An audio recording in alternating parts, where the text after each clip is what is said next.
Bonjour et bienvenue sur Home Learning, le programme télévisé de cours de français et d'anglais animé par le complexe scolaire Sainte-Thérèse de l'Enfant Jésus d'Abomey-Calavi et Abundance Private School Bénin.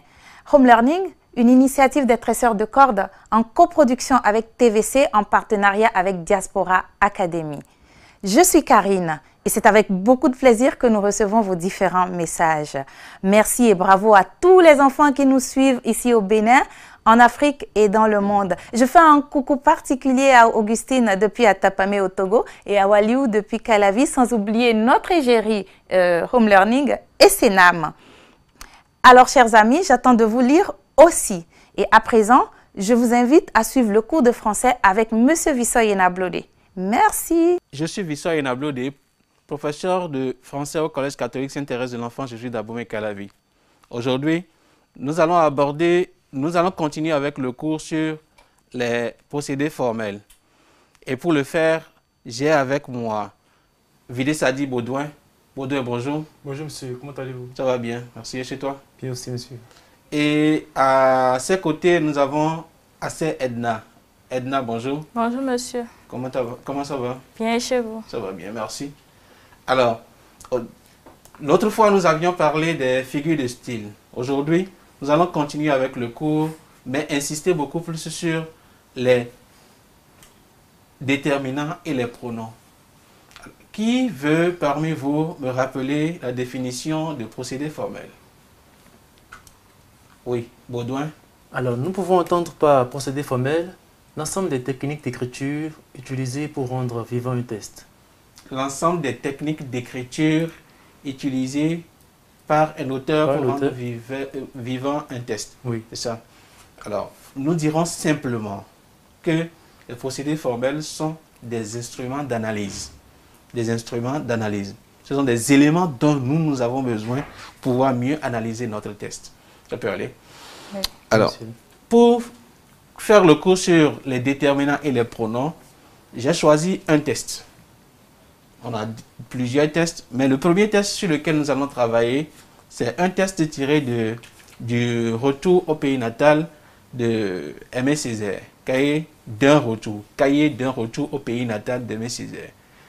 Qui est-ce qui veut lire le test? Puisque vous avez le support avec vous, qui veut lire le test pour que nos amis téléspectateurs puissent avoir plus d'informations? Oui? Baudouin. Adna, tu as le test? Oui. Test d'appui 1. Rappelons que c'est un poème. Donc il faut faire attention à la lecture. Oui. Et voici au bout de ce petit matin ma prière virile. Que je n'entende ni les rires, ni les cris. Les yeux fixés sur cette ville que je prophétise, belle. Donnez-moi la foi sauvage du sorcier. Donnez à mes mains puissance de modeler. Donnez à mon âme la trempe de l'épée.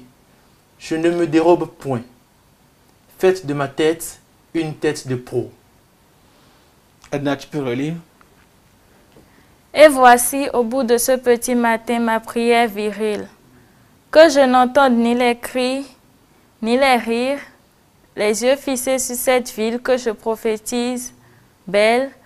Donnez-moi la foi sauvage du sorcier. Donnez à mes mains puissance de modeler. Donnez à mon âme la trempe de l'épée. Je ne me dérobe point. Faites de ma tête une tête de proue. Merci. Ce test est extrait à la page 49 du cahier d'un retour au pays natal. Alors, chers amis, la première question qui est posée, c'est celle-ci. Relève du test les déterminants. Relève du test les déterminants utilisés par l'auteur pour marquer son implication dans le discours. Relève du test les déterminants utilisés par l'auteur pour marquer son implication dans le discours. Précise leur nature grammaticale et indique la fonction du langage à laquelle renvoient ces déterminants. Je répète une dernière fois la question et vous allez relire le test pour permettre aux amis qui sont de l'autre côté de pouvoir mieux suivre la réponse à la question avec nous. Relève du test Les déterminants utilisés par l'auteur pour montrer son implication dans le discours précisent leur nature grammaticale et indiquent la fonction du langage à laquelle renvoient ces déterminants. Peux-tu relire le texte, Edna? Et voici au bout de ce petit matin ma prière virile. Que je n'entende ni les rires, ni les cris, les yeux fixés sur cette ville que je prophétise, belle. Donnez-moi la foi sauvage du sorcier. Donnez à mes mains puissance de modeler. Donnez à mon âme la trempe de l'épée. Je ne me dérobe point. Faites de ma tête une tête de proue. Alors, quels sont les déterminants utilisés par l'auteur pour marquer son implication dans le discours? Oui, Merci, monsieur. je mets réponse. Qui prend la parole? Réponse au résultat. Baudouin? Alors, les déterminants du test utilisés par l'auteur pour marquer son implication dans le discours sont ma, dans ma prière, ma tête. Moi, Mhm, moi dans donnez-moi. mhm. Mon dans mon âme. Tu as dit ma? Oui. Oui. Moi, Moi? Il a dit moi, oui. Vas-y. mon. Moi? Je vais aussi ajouter mes dans mes mains. Comment c'est écrit? M-E-S. M-E-S. C'est tout? Oui. Edna, tu es d'accord? Et Monsieur. je crois que je dois soustraire le moi. Moi. Moi n'est pas un déterminant. C'est un pronom. C'est bon? Oui, monsieur. Ah oui. Lave-moi. Moi ici est un pronom personnel. C'est bon? Et Monsieur. monsieur. Ici, nous avons ma, mon et mes. Tu peux aller? Oui, Et monsieur. monsieur. Bien.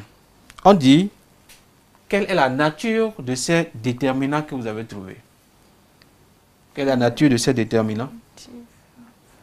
Je vous écoute. Oui, Edna, Ce sont des adjectifs possessifs. ce sont des adjectifs possessifs.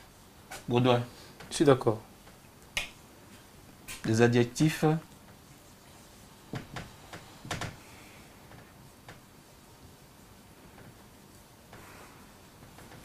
La question qui suit dit quoi? Précise leur nature grammaticale et indique la fonction du langage à laquelle renvoient ces déterminants. Alors, nous avons dit la nature grammaticale qui est adjectif possessif. Maintenant, quelle est la fonction du langage? Pouvez-vous me rappeler les fonctions du langage? Puisque vous êtes déjà en classe de première et terminale, donc c'est déjà vu en classe de seconde. Vous avez étudié les fonctions du langage quand vous étiez en classe de seconde. Est-ce que vous pouvez rappeler rapidement les fonctions du langage? Oui, Edna? On a la fonction expressive, Oui, la fonction expressive, la fonction métalinguistique, la fonction métalinguistique, la fonction fatigue, la fonction fatigue, poétique, expressive,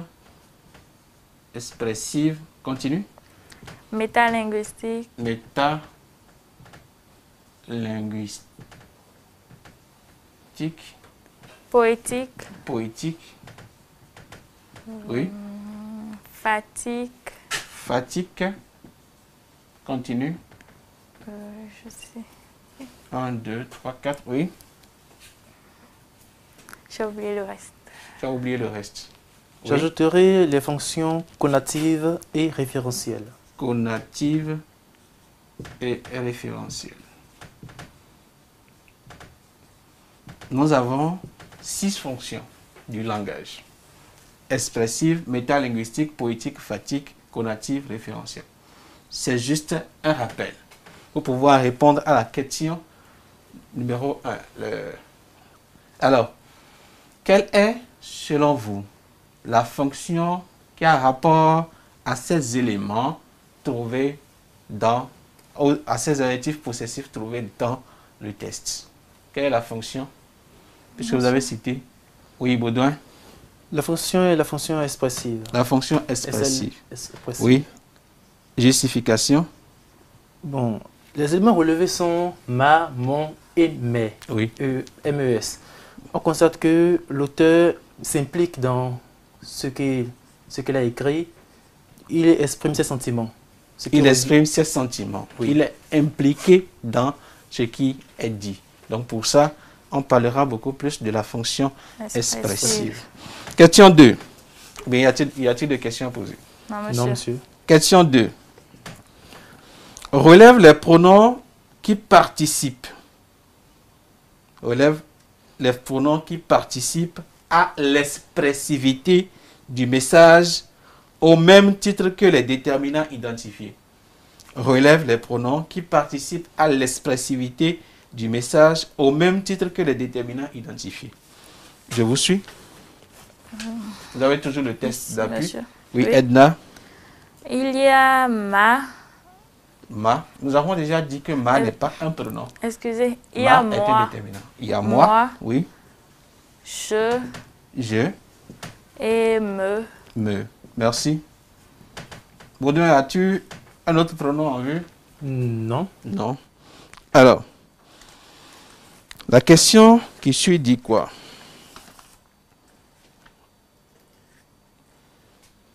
Donne la valeur des déterminants, la, L', dans les groupes nominaux.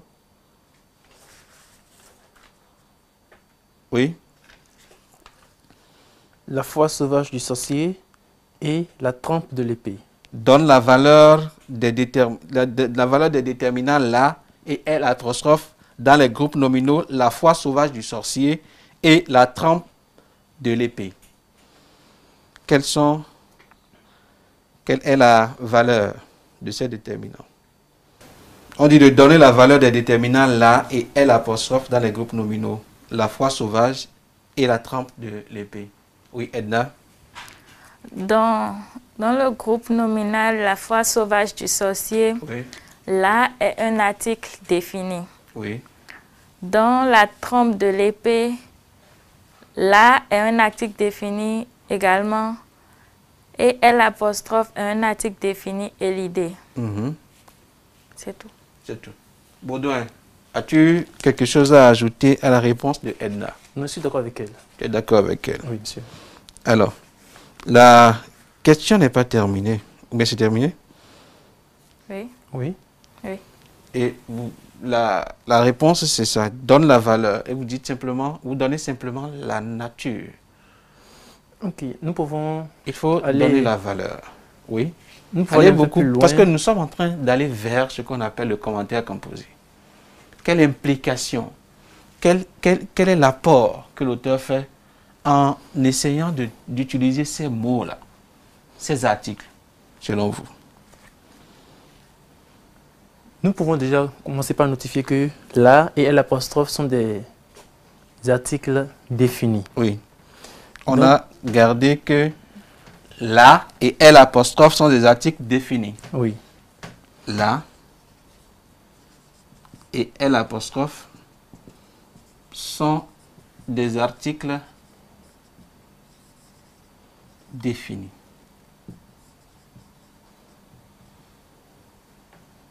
On peut dire, par conséquent,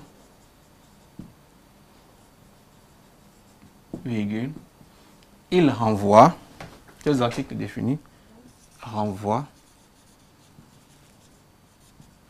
à quoi? À ce qui est authentique. Donc, renvoie à ce qui est authentique, virgule, ce qui est véritable. Ça peut aller? Oui, monsieur. Authentique, véritable. On a dit la foi sauvage. La foi sauvage du sorcier. La trempe de l'épée. Donc ici, ça renvoie à ce qui est authentique, ce qui est véritable. Donc c'est pour ça que l'auteur a utilisé le la et le L apostrophe pour insister sur ces mots-là. Tu peux aller. Oui, monsieur. Question 4. À partir du fonctionnement de ces déterminants et pronoms,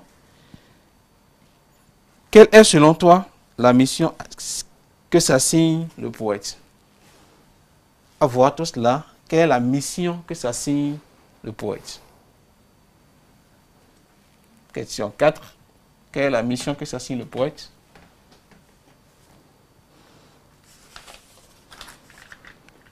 Et voici au bout de ce petit matin ma prière virile, que je n'entende ni les rires ni les cris, les yeux fixés sur cette ville que je prophétise belle. Donne-moi la foi sauvage du sorcier. Donnez-moi mes mains, puissance et de modeler. Donnez à mon âme la trempe de l'épée. Je ne me dérobe point. Faites de ma tête une tête de proue. Alors, qu'est-ce que l'auteur veut dire par là? Qu'est-ce que le poète, quelle est la mission que s'assigne le poète? La mission de défenseur. Défenseur. Alors, nous allons revenir à la question 5 après une petite pause. Yes! Une petite pause, ça fait du bien. En attendant la suite de notre programme, parlons un peu du coronavirus. Ce vilain petit virus qui secoue le monde entier depuis quelque temps. Si comme moi, vous ne voulez pas qu'il passe par vous, respectez les gestes barrières. Respectez la distance de 1 mètre avec vos proches. Toussez dans le coude. Et surtout, restez chez vous. Suivez Home Learning.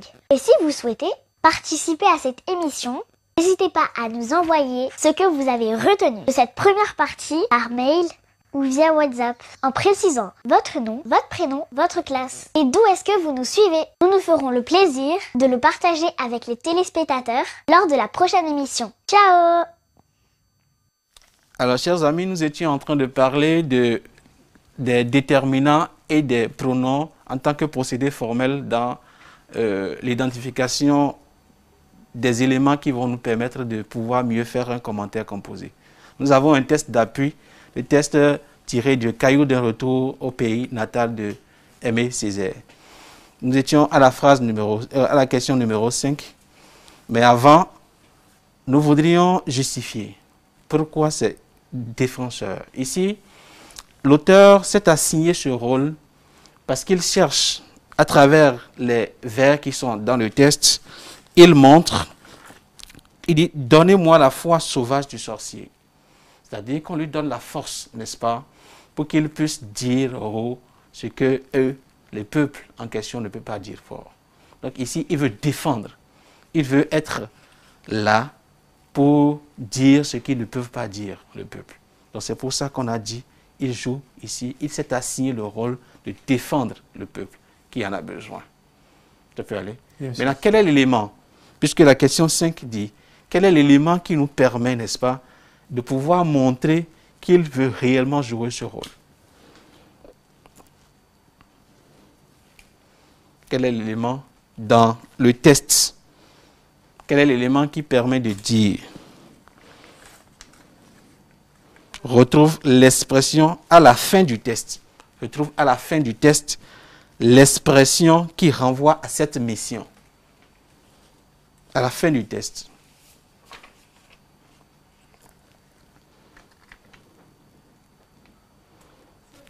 Oui, Edna?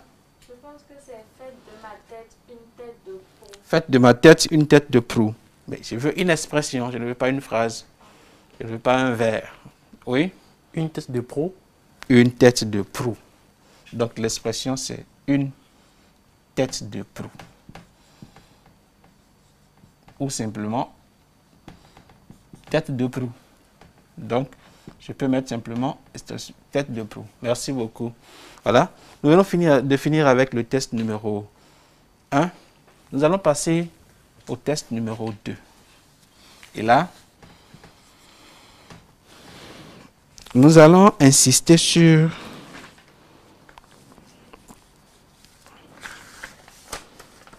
le test numéro 2. Nous allons toujours insister sur nous allons insister maintenant sur les pronoms, n'est-ce pas? Qui veut lire le test numéro 2?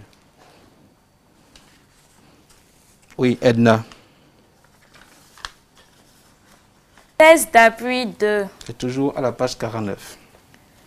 Et de moi-même, mon cœur ne fait ni un père, ni un frère, ni un fils, mais le père, mais le frère, mais le fils, ni un mari, mais l'amant de cet unique peuple. Aimer lecture. ses airs. Tu peux relire une deuxième fois.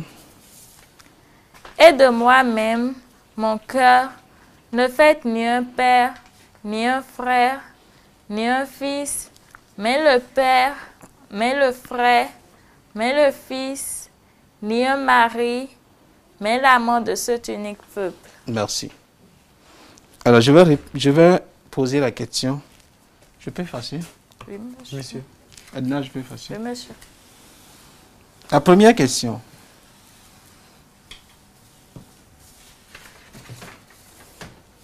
Relève de ce test les déterminants sur lesquels joue le poète pour transmettre son message. Relève de ce test les déterminants sur lesquels joue le poète pour transmettre son message. Première question. On va relire, comme on l'a fait pour le premier test, on va relire le test.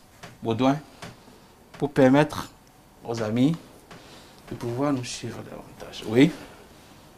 Et de moi-même, mon cœur ne fait ni un père, ni un frère, ni un fils, mais le père, mais le frère, mais le fils, ni un mari, mais l'amant de cet unique peuple. Alors, quels sont les déterminants sur lesquels l'auteur insiste pour transmettre son message? Baudouin? Nous avons dans mon cœur, Oui, un qui s'est répété plusieurs fois, un père, un frère, oui, un fils. oui, Nous avons l'apostrophe dans l'amant oui. et nous avons ce, C-E-T, dans cet unique peuple. C'est tout? Je pense que oui. Oui, Edna.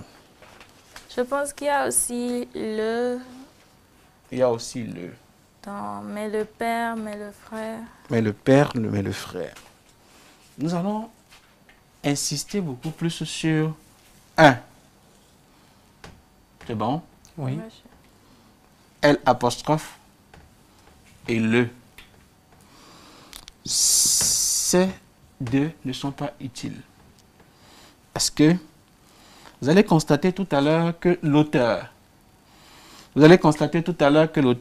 a plus parlé en insistant sur ces éléments-là. Oui. N'est-ce pas? Oui, Monsieur. Mère le Père, Mère le Fils. Il est revenu sur, il a dit, un fils, le Père, le frère, le Fils, un mari, l'amant, et le se est venu une seule fois. Mais ceci, il est revenu, le L apostrophe est revenu, le également. Donc ce sont les déterminants sur lesquels nous allons insister tout à l'heure. Tu peux aller? Oui, monsieur. La question suivante. Oui? Précise les nuances qu'implique l'usage en parallèle de cet déterminant. Oui. Quelles sont les nuances? Précise les nuances qu'implique l'usage en parallèle de ces déterminants. Avez-vous pu trouver une réponse à cela?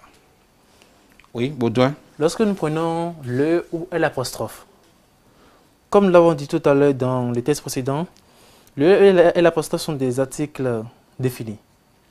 Donc, dans ce test-ci, il renvoie à ce qui est authentique, ce qui est véritable. Toi, s'il te plaît. Je ne t'entends pas bien.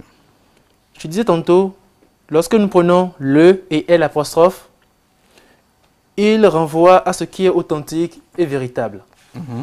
Lorsque nous prenons un, il renvoie un peu à ce qui est vague, général. Vague et général. Ce qui est vague et général. Oui. C'est déjà bon comme interprétation. Mais Edna, qu'est-ce qu'on peut retenir?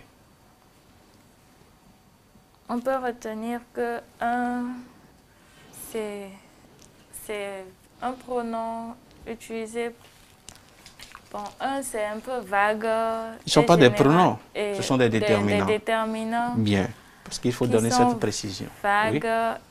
Un est un déterminant qui est vague et général. Or, avec L', on a plus de précision. On a plus de précision. D'accord. On va mettre simplement que le L'1 sont utilisés devant les mêmes substantifs, excepté Marie et amant. Vous avez votre test là, excepté Marie et amant. C'est bon? Oui. Vous avez Oui. constaté? Oui. Bien. Lorsque un est placé devant ces substantifs, lorsque un est placé devant Marie ou amant, ceux-ci sont dévalorisés. Un mari, un amant. C'est-à-dire qu'on ne sent pas réellement sa présence. Mais quand il dit le mari, on a dit que ce sont des articles définis, n'est-ce pas? Donc, il définit réellement ce qu'il est pour eux. Un mari, un amant. Et quand il dit simplement, il dit un ami, un mari, un amant, c'est dévalorisé. Mais quand il insiste sur le L' et le, c'est pour montrer simplement ça, ce qu'il veut être aux côtés de ce peuple. Le mari, l'amant. Ça peut aller? Oui. Comme vous l'avez dit, un adjectif indéfini et article indéfini, ici, est vague. Mais le L' vient ici déterminer, définir correctement les choses comme ça doit être. Question 3 pour finir. De cet usage hors du commun, quel est selon toi le substantif valorisé dans la portion ni un amant, mais un mari, mais l'amant? Oui? C'est l'amant. L'amant. Donc le substantif valorisé ici, c'est amant. C'est l'amant. Chers amis, nous allons revenir la prochaine fois nous allons continuer la prochaine fois avec cet élément pour pouvoir permettre à chacun de pouvoir savoir comment on détermine les déterminants et les pronoms dans un test à commenter. Merci d'avoir suivi et merci d'avoir animé ce cours avec moi. Merci. Et à samedi prochain. Bye.